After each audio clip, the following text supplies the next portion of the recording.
Hello students, welcome to all on my YouTube channel civil exam Guru. Civil exam Guru YouTube channel में दोस्तों आप लोगों का हार्दिक स्वागत है।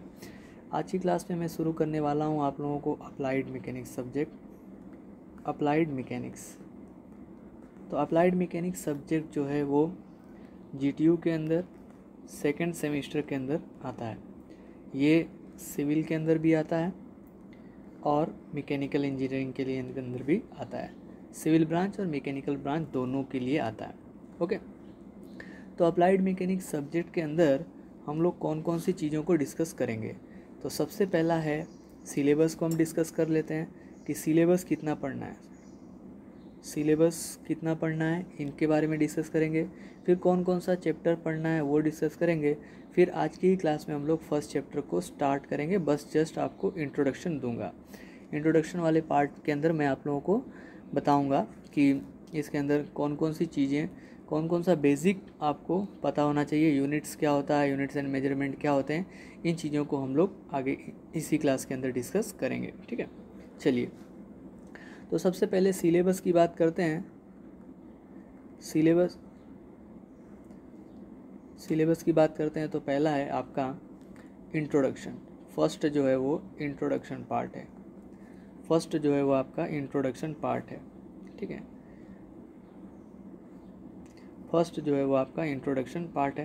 तो इंट्रोडक्शन के अंदर हम लोग डिस्कस करेंगे कि इंजीनियरिंग मैकेनिक्स क्या होता है, वो डिस्कस करेंगे। मैकेनिक्स का क्या इंपॉर्टेंट है इंजीनियरिंग के अंदर, इन चीज़ों का बेसिक नॉलेज मैं आप लोगों को फर्स्ट चैप्टर के अंदर दूंगा। फिर हम लोग क्वांटिटी के बारे में डिस्कस करेंगे कि स्केलर क्वांटिटी क्या होती है, वेक्टर क्वांटिटी क्या होती है। ठीक है, स्केलर क्वांटिटी क्या होती है, वेक्टर क्वांटिटी क्या होती है। फिर हम लोग यूनिट्स के बारे में डिस्कस करेंगे कि फंडामेंटल यूनिट्स क्या होती है, डिराइव यूनिट क्या होती है। फिर सिस्टम ऑफ यूनिट्स के बारे में डिस्कस करेंगे कि MKS सिस्टम क्या होता है, FPS सिस्टम क्या होता है, CGS सिस्टम क्या होता है। इन चीज़ों को हम डिस्कस करते हुए आपके साथ आगे बढ़ेंगे।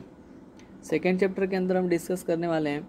सेकेंड चैप्टर के अंदर मैं आप लोगों को पढ़ाने वाला हूँ coplanar कॉनकरेंट force. Coplanar कॉनकरेंट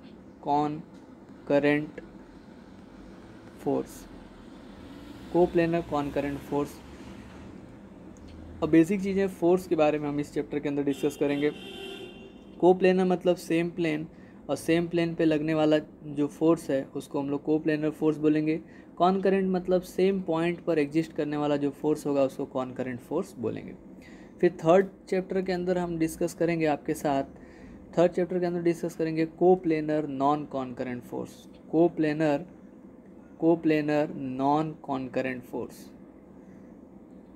non कॉनकरेंट force, इसके बारे में डिस्कस करेंगे। ओके, फिर आपके साथ फोर्थ चैप्टर के अंदर मैं आपको बताऊंगा कि CG क्या होता है, सेंटर ऑफ ग्रेविटी क्या होता है, एंड सेंट्रॉइड क्या होता है। इसके बेसिक्स डेफिनेशंस, बेसिक्स फॉर्मूले, अलग अलग शेप के लिए CG कितना होता है, सेंटर ऑफ ग्रेविटी क्या होता है, उन चीज़ों को मैं आपके साथ डिस्कस करूँगा। फिर आगे बढ़ते हैं तो फिफ्थ चैप्टर के अंदर मैं आपको पढ़ाऊँगा फ्रिक्शन के बारे में। किसके बारे में? फ्रिक्शन के बारे में हम डिस्कस करेंगे कि फ्रिक्शन क्या होता है। और इक्वल एंड अपोजिट फोर्स, जब कोई भी दो बॉडी एक साथ कांटेक्ट में आती है तो वहाँ पे फोर्स की डायरेक्शन के अपोजिट एक फोर्स लगता है, उसको हम लोग बोलते हैं फ्रिक्शन फोर्स। कितने टाइप का फ्रिक्शन होता है, स्टैटिक फ्रिक्शन क्या होता है, डायनेमिक फ्रिक्शन क्या होता है, उन चीज़ों को हम लोग फिफ्थ चैप्टर के अंदर डिस्कस करेंगे, that is known as friction. Sixth chapter is very important, that is simple machine. अब इसके अंदर मशीन क्या होती है, मशीन की एफिशिएंसी क्या होती है, ठीक है, मैकेनिकल एडवांटेज क्या होता है। ओके, इन चीज़ों को हम डिस्कस करने वाले हैं सिक्स्थ चैप्टर के अंदर। Seventh chapter is very important, that is a work, energy and power. तो वर्क क्या होता है, एनर्जी क्या होता है, पावर क्या होता है, इन चीज़ों को डिस्कस करेंगे। ये आपके सिलेबस के अंदर है, GTU के सिलेबस की बात कर रहा हूँ। बाकी भी हम लोग मैकेनिक्स ऑफ सॉलिड, ये जो सब्जेक्ट है बहुत इंपॉर्टेंट सब्जेक्ट है, बेसिक सब्जेक्ट है, और इसके अंदर आपको सभी चीज़ों का, सभी जो बेसिक, ये सब्जेक्ट खास करके सिविल इंजीनियरिंग के लिए बेसिक सब्जेक्ट है। अब इसी सब्जेक्ट के साथ साथ आप जैसे अप्लाइड मैकेनिक्स सब्जेक्ट का बेसिक अच्छा हो गया। इसके बाद आएगा आपका structure mechanics subject. Structure mechanics में स्ट्रक्चर एनालिसिस 1 और 2 आएगा। उसके बाद फिर आपका आएगा DRCS subject, design of reinforce concrete structure. फिर DSS सब्जेक्ट आएगा, डिज़ाइन ऑफ स्टील स्ट्रक्चर। तो सभी सब्जेक्ट को, जितने भी स्ट्रक्चर के सब्जेक्ट हैं उसको समझने के लिए आपको अप्लाइड मैकेनिक्स सब्जेक्ट आना बहुत ही ज़रूरी है। तो अप्लाइड मैकेनिक्स यदि बेसिक कमज़ोर होगा तो आगे के चैप्टर्स, आगे के सिलेबस, आगे के सब्जेक्ट के अंदर आपको प्रॉब्लम होगी। ओके, चलिए, तो यदि आप मेरे इस वीडियो को फॉलो करते रहेंगे तो आपकी बेसिक चीज़ें जो है वो क्लियर हो जाएंगी। आइए स्टार्ट करते हैं चैप्टर नंबर 1। जस्ट इंट्रोडक्शन दूंगा, फिर डिटेल जो है हम लोग आगे की क्लास के अंदर डिस्कस करेंगे। इंट्रोडक्शन में मैंने आपको बताया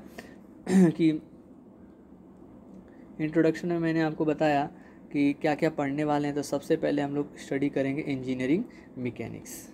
ओके, चलो, यदि किसी को पता है इंजीनियरिंग मैकेनिक्स क्या होता है, पहली बात तो इंजीनियरिंग क्या होती है और मैकेनिक्स क्या होता है, यदि आपको पता है तो आप ज़रूर जो है कमेंट बॉक्स में कमेंट कर सकते हैं। आप फ्री हैं, आपको कोई क्वेश्चंस आ रहा है तभी भी आप जो है क्वेश्चन कर सकते हैं, पूछ सकते हैं। आपके डाउट्स जो हैं यदि आपको आ रहे हैं, डाउट्स हमेशा आपको क्लियर करते हुए चलना है। यदि आपको कोई भी डाउट है तो आप ज़रूर सॉल्व करते हुए चलेंगे। मैकेनिक्स मतलब क्या होता है कि इंजीनियरिंग की ऐसी ब्रांच, मैकेनिक्स जो है वो इंजीनियरिंग की ब्रांच है जिसके अंदर हम लोग स्टडी ऑफ फोर्स करते हैं। किसकी स्टडी करते हैं भाई? फोर्स की स्टडी करते हैं, और फोर्स के नेचर की स्टडी करते हैं, और बॉडी के ऊपर लगने वाले फोर्स जो है, यदि किसी बॉडी के ऊपर लग रहा है तो उस फोर्स के कारण उस बॉडी के ऊपर क्या इफ़ेक्ट पड़ रहा है, उस इफ़ेक्ट की भी स्टडी हम लोग करते हैं। किसके अंदर? मैकेनिक्स के अंदर। ठीक है। अब इंजीनियरिंग मैकेनिक्स दोनों का कॉम्बिनेशन क्या बोलता है? तो इंजीनियरिंग मैकेनिक्स क्या है? ये हमारी अप्लाइड साइंस की ऐसी ब्रांच है जिसके अंदर हम लोग मैकेनिक्स के लॉ और प्रिंसिपल, मीन्स जितने भी रूल्स रेगुलेशन हैं, जितने भी प्रिंसिपल ऑफ मैकेनिक्स हैं, उसके एप्लीकेशन को स्टडी करते हैं। That is known as a engineering mechanics. फिर से एक बार बता देता हूँ कि इंजीनियरिंग मैकेनिक्स के अंदर मैकेनिक्स, सबसे पहली बात तो मैकेनिक्स क्या है? तो मैकेनिक्स मैंने बताया कि study of force and its effect, study of force and its effect on any body. अब बॉडी कितने प्रकार की होती है? तो बॉडी जो है वो 2 प्रकार की होती है। एक होती है आपकी रिजिड बॉडी और दूसरा होता है आपका फ्लेक्सिबल बॉडी। ठीक है, रिजिड बॉडी और या डिफॉर्मेशन बॉडी भी बोल सकते हो। रिजिड बॉडी क्या होती है?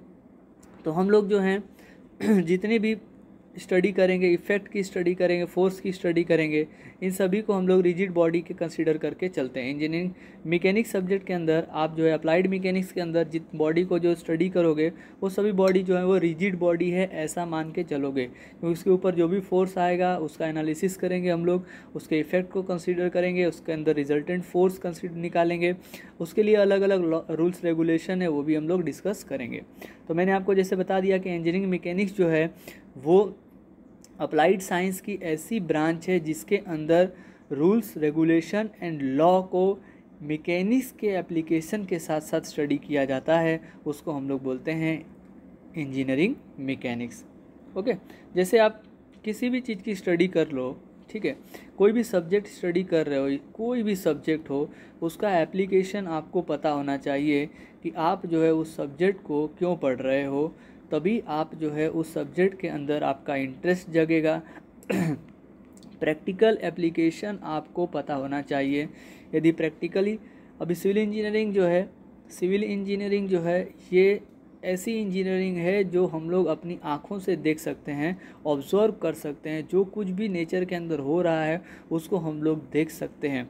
तो ईज़ी टू अंडरस्टैंड है, आसानी से इसको हम लोग समझ सकते हैं।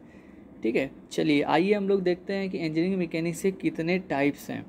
ठीक, अभी ब्रांच ऑफ इंजीनियरिंग मैकेनिक्स की ब्रांच कितनी है? अभी मैं इंजीनियरिंग मैकेनिक्स को EM लिख रहा हूँ, इंजीनियरिंग मैकेनिक्स की ब्रांच कितनी है? तो सबसे पहला आपका स्टैटिक्स और दूसरा है आपका डायनेमिक्स।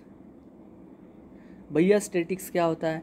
स्टैटिक्स जो है deals with the force and their effect while acting upon the body at the rest. जब कोई बॉडी रेस्ट कंडीशन में हो, जैसे आप अभी बैठ के पढ़ रहे हो, आपके ऊपर लगने वाला जो फोर्स है उसको हम लोग स्टडी करेंगे। ऐसी बॉडी जो रेस्ट कंडीशन में हो और उसके ऊपर जो भी फोर्स लग रहा है और उसके इफेक्ट की स्टडी हम लोग यदि कर रहे हैं तो उस ब्रांच ऑफ मैकेनिक्स को बोलेंगे स्टैटिक्स।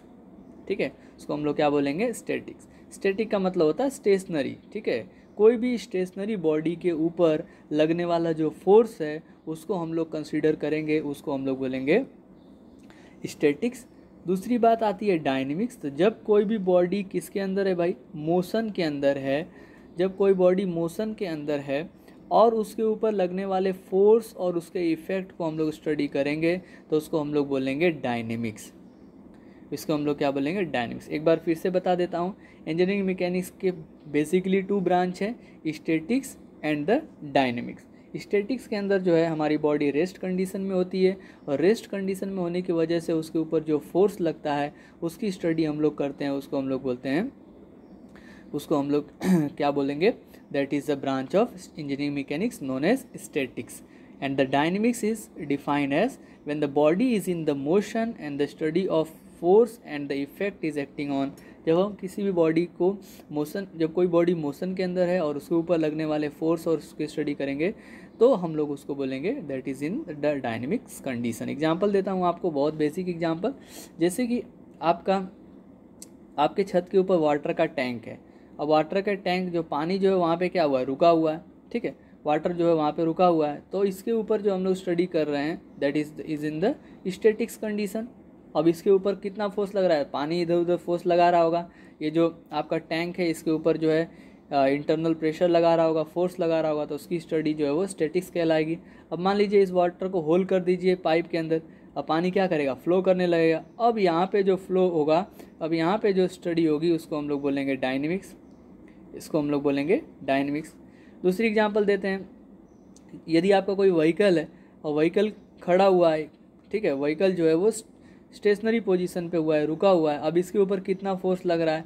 अब इसके ऊपर जितने भी फोर्स लग रहे हैं उसकी स्टडी करोगे तो वो स्टैटिक्स कहलाएगा। अब वही व्हीकल मोशन में आ गया है तो मोशन में आने के बाद उसके ऊपर कितना फोर्स लग रहा है उसकी स्टडी यदि आप कर रहे हो तो उसको हम लोग बोलेंगे डायनेमिक्स। अब भैया डायनेमिक्स का भी 2 पार्ट होता है। डायनेमिक्स का भी 2 पार्ट होता है, एक होता है काइनेटिक और दूसरा होता है काइनेमेटिक। ऐसे ही हम लोग यहाँ पे अप्लाइड मैकेनिक्स सीख रहे हैं। अप्लाइड मैकेनिक्स के बाद आप पढ़ोगे सॉइल मैकेनिक्स भी पढ़ोगे, फिर फ्लूइड मैकेनिक्स भी पढ़ोगे, बहुत सारा।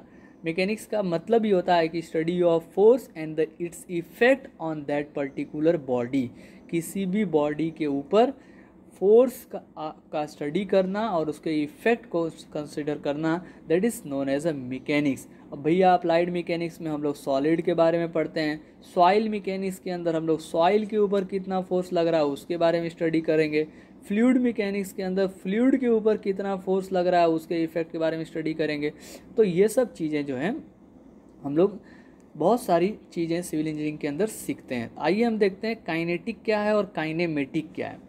तो काइनेटिक्स जो है it deals with the body in the motion due to the application of the force. यदि कोई बॉडी जो है वो मोशन में है, अभी यही डायनेमिक्स का ही पार्ट है, तो डायनेमिक्स का यदि पार्ट है तो बॉडी किस कंडीशन में रहेगी?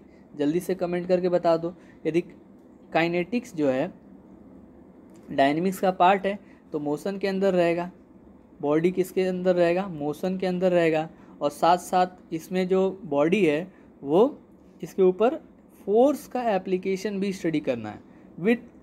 With application of the force, मतलब जिस फोर्स के कारण बॉडी मोशन में आई हुई है, यहाँ पे जो फोर्स है, जिस फोर्स के कारण बॉडी मोशन में आई हुई है उसकी स्टडी करेंगे, that is known as a kinetic. Okay, अब आपने सुना होगा काइनेटिक एनर्जी। अब काइनेटिक एनर्जी क्या होता है? तो जो कोई भी बॉडी मोशन के अंदर है, जो कोई भी बॉडी मोशन के अंदर है तो उसके अंदर जो भी एनर्जी डेवलप होगी that is known as a kinetic energy. अब आपने डैम देखा होगा, डैम आपने देखा होगा, तो डैम के अंदर से जो वाटर, यहाँ पे वाटर जो है रुका हुआ है, ठीक है। जब भी पानी रुका हुआ रहेगा तो उसके अंदर जो एनर्जी होगी that is known as a potential energy. पानी जो है रुका हुआ हो, कोई भी बॉडी यदि स्टैटिक कंडीशन में है और उसके अंदर जो भी एनर्जी डेवलप हुई है that is known as a potential energy. अब यही पानी जो है गेट के थ्रू नीचे फ्लो कर रहा है, गेट के थ्रू यदि ये पानी जो है नीचे फ्लो करने लगे तो यहाँ पे जो एनर्जी डेवलप होगी that is known as a kinetic energy. और यहाँ का जो मोशन होगा, यहाँ का जो स्टडी होगा, इसी को हम लोग बोलेंगे काइनेटिक्स। क्या बोलेंगे इसको अंदर मैकेनिक्स की भाषा में, इंजीनियरिंग मैकेनिक्स की भाषा में क्या बोलेंगे यहाँ पे हम लोग इसको काइनेटिक्स। और यहाँ पे क्या बोलेंगे, यहाँ पे बोलेंगे स्टैटिक्स। समझ में आ गया? उम्मीद करता हूँ आपको समझ में आ रहा होगा चीज़ें। चलिए अब दूसरी बात है काइनेमेटिक्स, ठीक है, काइनेमेटिक्स। अब काइनेमेटिक्स भी किसकी ब्रांच है? डायनेमिक्स की ब्रांच है। तो डायनेमिक्स की ब्रांच होते हुए बॉडी किसके अंदर होगी? बॉडी किसके अंदर होगी भाई? बॉडी जो है वो मोशन के अंदर रहेगी without any reference to the force which is responsible for the motion. यहाँ पे ध्यान दीजिए कि ये जो बॉडी मोशन में तो है, लेकिन यहाँ पे फोर्स, जिस फोर्स के कारण बॉडी मोशन में आई हुई है, उस फोर्स को यहाँ पे हम लोग स्टडी नहीं करते हैं, that is known as a kinetics. यहाँ पे ओनली हम डिस्कस करेंगे वेलोसिटी ऑफ द बॉडी, यहाँ पे हम लोग डिस्कस करेंगे एक्सेलरेशन ऑफ द बॉडी, ठीक है, इन चीज़ों को हम लोग डिस्कस करेंगे। एंड बॉडी जो है मोशन में तो रहेगी, बट उसके जो है किस फोर्स के through, with reference, without the reference of the force, यहाँ पे हम लोग फोर्स की स्टडी नहीं करते हैं, that is known as kinematics. Okay, चलिए तो आज की क्लास को यहीं पे करते हैं समाप्त। आगे की क्लास के अंदर हम डिस्कस करेंगे कि स्केलर क्या होता है, वेक्टर क्या होता है, स्केलर क्वांटिटी क्या होती है, वेक्टर क्वांटिटी क्या होती है। Thank you very much for watching this video. और यदि आप इसी तरीके से वीडियो चाहते हैं तो वीडियो को लाइक करते रहिए, और चैनल को में पहली बार आए हुए हैं तो चैनल को सब्सक्राइब जरूर कर दीजिए। यदि आप वीडियो को अभी तक लाइक नहीं किए हैं तो ज़रूर लाइक कीजिए। Once again thank you very much, keep watching, keep sharing.